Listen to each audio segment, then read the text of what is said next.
বিসমিল্লাহির রহমানির রহিম। এমন এত স্বাদ হয়েছে, কি দিয়ে বানাইছো? এটা চিকেন মোমো, সত্যি মজা হয়েছে।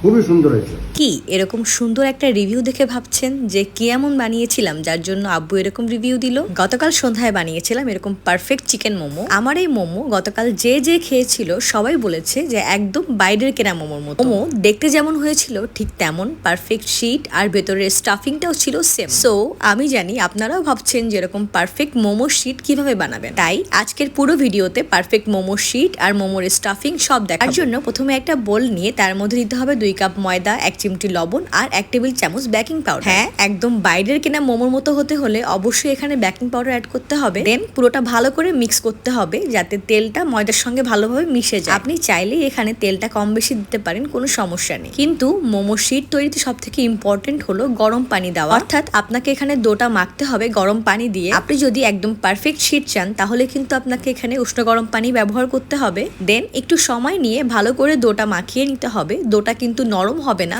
বেশ শক্ত মতোই হবে, কারণ আমি ডোটা মাখিয়ে মিনিমাম 1 থেকে 1.5 ঘন্টা রেস্টে রাখবো। তাই চেষ্টা করবেন একটু টাইট ডো বানানো, এতে করে পরবর্তীতে কিন্তু রেস্টে রাখার ফলে ডোটা এমনিতেই সফট হয়ে যাবে। এনিওয়ে, এই যে এরপর ডো মাখা হয়ে গেলে এরপর একটা প্লেট দিয়ে ভালো করে ঢেকে রেখে দেবো এক সাইডে আধা ঘন্টা থেকে 1 ঘন্টা বা তার বেশি। এই সময় বানিয়ে নিতে হবে মোমোর স্টাফিং। তার জন্য প্রথমেই কিছু বোনলেস চিকেন নিয়ে ভালো করে কিমা করে নিতে হবে। চিকেন কিমা করার সময় আমি এর সাথে এক্সট্রা কিছু অ্যাড করে নিই। চিকেন কিমাটাকে এক সাইডে রেখে আমি কিছু গাজর গ্রেট করে নিব। তারপর আমি চলে যাব মেইন প্রসেসে। এর জন্য একটা বোলে চিকেন কিমা নিয়ে নিব, তার মধ্যে দিয়ে দিতে হবে গাজর, দেন দিয়ে দিব আদা রসুন বাটা, সামান্য একটু জিরে বাটা আর বেশ খানিকটা পেঁয়াজ কুচি। চিকেনের মেজারমেন্ট অনুযায়ী আপনি এখানে পেঁয়াজ কম বেশি দিতে পারেন, কোনো সমস্যা নেই। তারপর দিয়ে দিব এখানে কাঁচামরিচ কুচি, দেন অ্যাড করব বাটার। এখানে বাটার অ্যাড করাটা কিন্তু খুবই ইম্পর্টেন্ট। এখানে এই যে গলানো বাটার দেওয়াতে কিন্তু চিকেনের স্টাফিং এর একটা এক্সট্রা ফ্লেভার আসবে। আপনি চাইলে এখানে হট অয়েলও দিতে পারেন, কোনো সমস্যা নেই। বাটার দেওয়ার পরে দিয়ে দিব লেবুর রস, সয়া সস, সামান্য লবণ। এরপরে পুরোটাকে ভালো করে মিক্স করে এক সাইডে রেখে দিব। আমার একটু ভুল হয়ে গিয়েছিল, আমি এখানে গোলমরিচের গুঁড়া আর বাঁধাকপি কুচি অ্যাড করতে ভুলে গিয়েছিলাম। পরে অবশ্য এগুলো আবার অ্যাড করি। দেন সবকিছু এক সাইডে রেখে আমি চলে আসবো আমার ডোতে।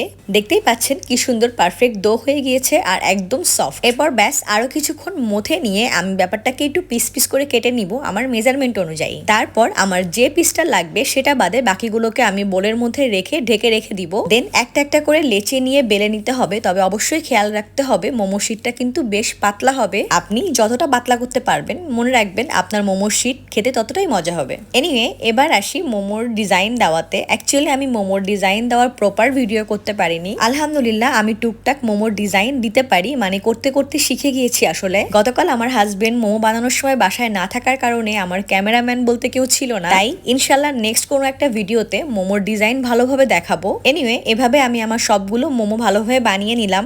সত্যি বলতে মোমো দেখেও কিন্তু খেতে ইচ্ছে করছিল, এত সুন্দর শেপ হয়েছিল মাশাআল্লাহ। এনিওয়ে, এবার আসি মূল জায়গায়, অর্থাৎ আমি কিন্তু আজকে মোমোগুলোকে স্টিম করিনি।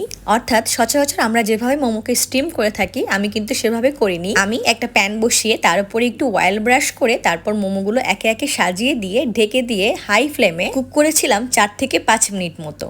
তারপরে ঢাকনা উঁচু করে পানি দিয়ে ঢেকে দিয়ে আরো কুক করেছিলাম 8 থেকে 10 মিনিট মতো। এন্ড ট্রাস্ট মি, এভাবে মোমো বানানো যে এত ইজি আমি আসলে আগে কখনো ট্রাই করে দেখিনি। আমার বাসার সবাই বলেছে যে এভাবে নাকি মোমোর টেস্ট আরো বেশি ভালো এসেছে। আমি তো ভেবেই ফেলেছি যে এরপর থেকে আমি কখনো আর মোমো স্টিম করব না, এভাবেই বানাবো। সো আমি জানি আজকের ভিডিও একটু লম্বা হয়ে গেল, কি আর করার বলুন, সবটা দেখাতেই হতো। যদি কারো আমার রেসিপি ভালো লেগে থাকে অবশ্যই বাসায় ট্রাই করবেন আর আমার পেজটি একটু ফলো দিবেন প্লিজ। Thank you.